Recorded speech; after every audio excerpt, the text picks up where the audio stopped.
Oh, freedom, oh, freedom, oh, freedom over me. In Virginia and a number of other colonies, the Atlantic Creoles knew how to negotiate their way through this system and win gains and advantages for themselves. Limited gains sometimes, but gains nonetheless. It had gone from a situation where they could do that to a situation where there was no space left to do that.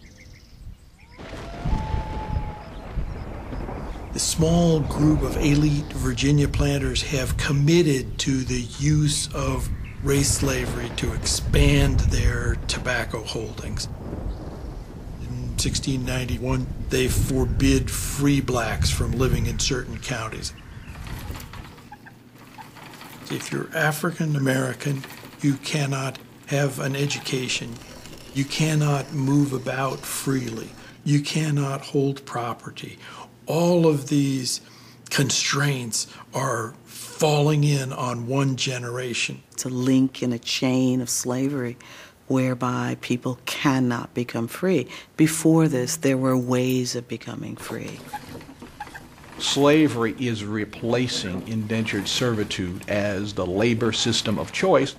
And by the beginning of the 18th century, it is clear that through law in the Chesapeake, slavery is being made a racially based institution, and people are being considered property.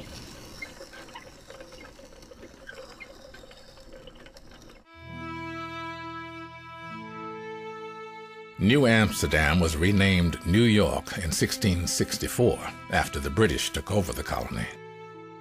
New York and other British colonies, including Massachusetts, New Jersey, and Maryland, were societies with slaves. Of the original 13 colonies, Carolina was the first in which slavery was the center of economic production, making it the first slave society. Racial slavery was sanctioned by Carolina's 1669 Constitution. The Carolina colony, which was originally South Carolina and North Carolina, is founded about 1670. It's one of these gifts from Charles II to his friends. Here's a place to exploit, fellas, go to it. Many South Carolinian whites came initially from Barbados, where the British had established a giant sugar economy with some 50,000 Afro-Caribbean slaves. The plantation system was merely transplanted, like a kind of virus, from the Caribbean to the American coast.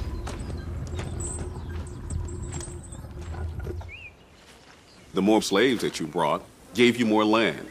You got 50 acres of land for every person that you brought into the Carolina colony.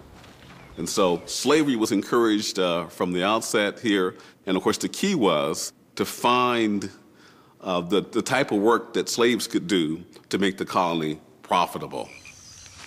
As the enslaved cleared land, the planters searched for a way to exploit the Carolina Low Country. They tried growing cotton and indigo and raising livestock. The more they tried, the more they failed to find a lucrative cash crop. The enslaved were growing something they called oriza, or rice, for themselves.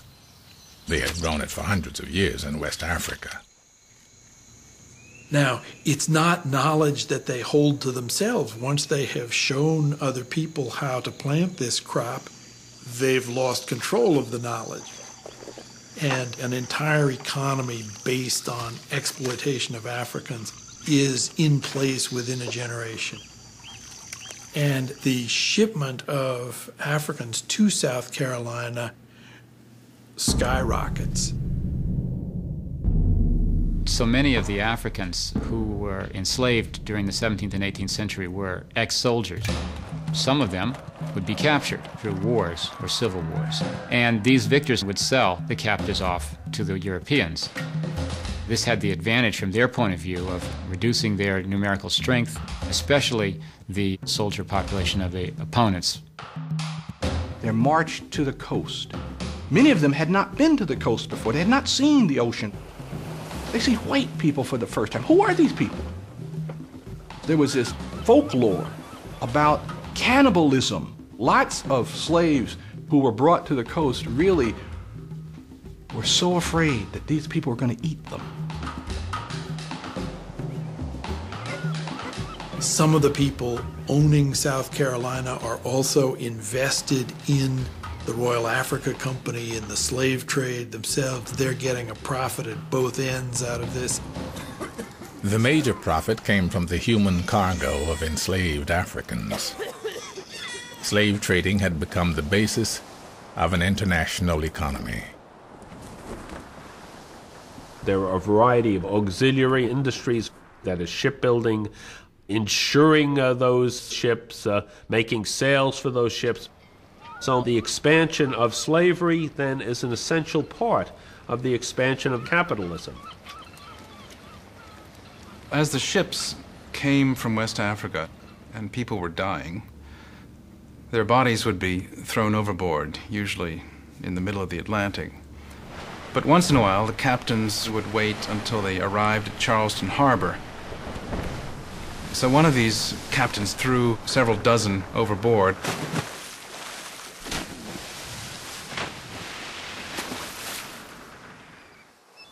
And their bodies, including children, began to wash ashore. So the governor became very upset. And it wasn't because this was a crime against humanity. It was because the smell was irritating to the white population.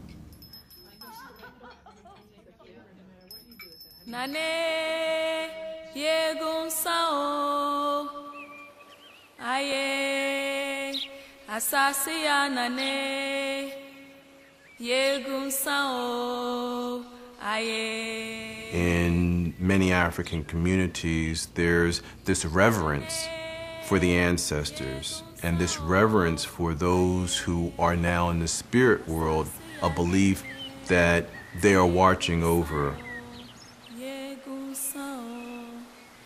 And I think that that is what sustains so many people at their weakest and their lowest moment. Aye.